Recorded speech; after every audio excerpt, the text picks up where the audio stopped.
వైఎస్ఆర్ అది పక్కన పెడదాం. వైఎస్ఆర్ కాంగ్రెస్ పార్టీ పాదయాత్రని ఎందుకు ఎంచుకుంది అంటే 2009 రాజశేఖర రెడ్డి గారి మరణానంతరం ఓదార్పు యాత్ర తర్వాత 14లో అధికారంలోకి రావాల్సినటువంటి పార్టీ వాళ్ళు సడన్గా కూటమి అనే దాంతో ఒకరు బయట నుంచి పవన్ కళ్యాణ్ గారు బీజేపీ తెలుగుదేశం కలవటం, ఏ ఇద్దరు కలిసినా ముగ్గురు కలిసినా శక్తే, అది కాదను, అది తెలుసుకోలేని దశలో కూడా లేము. కానీ ఆ రోజు వైఎస్ఆర్ కాంగ్రెస్ పార్టీ ఎంతలో మిస్ అయింది అధికారాన్ని. సరే అధికారమే పరమావధి అంటే అది కూడా కాదు, ప్రజల్లోకి వెళ్తున్నది పాదయాత్ర ద్వారా. ఆ ప్రభుత్వాల మీద ఉన్నటువంటి ఇప్పుడు ప్రస్తుతం ఫర్ ఎగ్జాంపుల్ నౌ తెలుగుదేశం కూటమి ఈజ్ ఇన్ పవర్. ఈ పవర్లో ఉన్నటువంటి ఈ కూటమి ప్రజా పరిపాలనలో వైఫల్యాలు ఏమైతే ఉన్నాయో ఆ వైఫల్యాల్ని ప్రజలకి దగ్గరగా చెప్పడం కోసం, ప్రజల్ని ఎడ్యుకేట్ చేయడం కోసం. సో మాకు అనుకూలంగా లేకపోవచ్చు, గఫూర్ గారు అనలైజ్ చేసినట్టుగా ఇప్పుడు ఆ వ్యతిరేకత మాకు అనుకూలంగా లేకపోవచ్చు. But we are here to change the dynamics. ప్రజలను ఎడ్యుకేట్ చేస్తాం అంటే మాకు అనుకూలంగా ఎప్పుడు వస్తుంది. మమ్మల్ని కూడా చూశారు, జగన్మోహన్ రెడ్డి గారి పరిపాలన కూడా చూసాం కాబట్టి అనుకూలంగా లేకపోవచ్చేమో. But what will be the alternative to the people? ఈ ఆల్టర్నేటివ్ని ఇదిగో మీకు ఒకవేళ మా దగ్గర తప్పులు జరిగినాయి అనుకుందాం, మేము ఏం చేయలేదని అంటే అది పొరపాటు.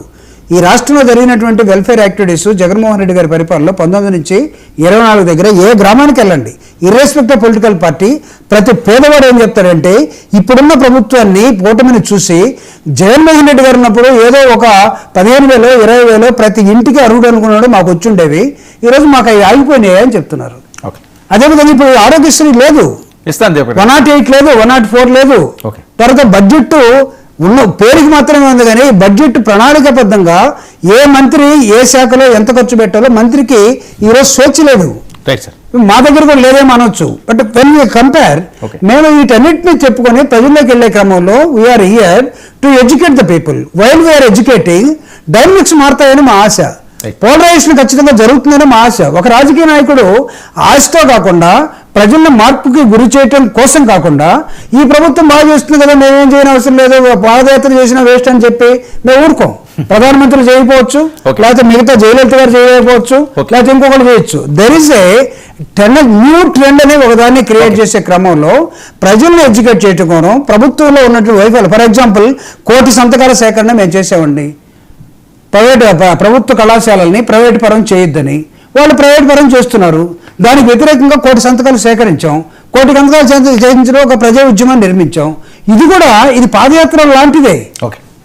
ఇందాక తులసిరెడ్డి గారు చెప్పినాడు, ప్రతి ఎమ్మెల్యే తిరుగుతూనే ఉంటాడు, ప్రతి ప్రజానాయకుడు తిరుగుతూనే ఉంటాడు. కానీ ఒక సపరేట్గా ఒక ఎంటిటీ ఉండటం కోసం జగన్మోహన్ రెడ్డి గారు మళ్ళా ప్రజల్లోకి వెళ్ళటం, ఏదో ఎలితేనే గెలుస్తాం వెళ్ళకపోతే గెలము, ఈ రెండు కూడా నమ్మం, నో డౌట్.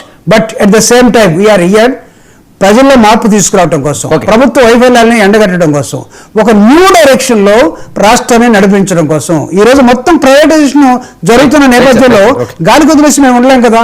ప్రైవేటైజేషన్ కి మేము వ్యతిరేకం. ఎస్, ఈ ప్రైవేటైజేషన్ ఆపాలి. ప్రశ్నిస్తానన్న వ్యక్తి